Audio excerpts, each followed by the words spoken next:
Na última semana de abril, nós tivemos a chamada Super Quarta. Por que Super Quarta?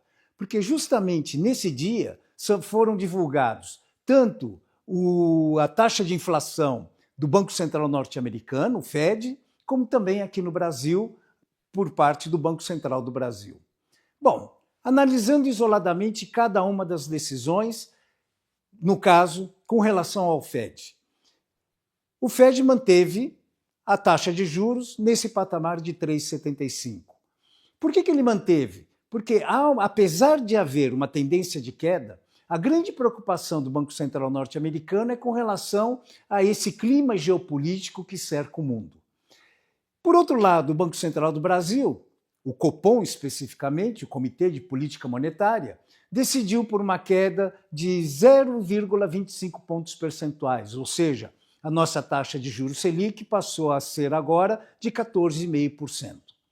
A observação importante é que, à medida que um Banco Central reduz a taxa de juros, isso remete à ideia de que os preços estão controlados. Mas, por outro lado, quando a gente faz a projeção da inflação, a gente percebe que há uma tendência de alta com relação à inflação aqui no Brasil. Então, é uma situação tanto quanto que contraditória, né? Porque, principalmente, quando a gente pega o acumulado em 12 meses, a inflação está em 14,14%, e o próprio IPCA 15, que seria o antecedente da inflação, ele já sinaliza uma alta.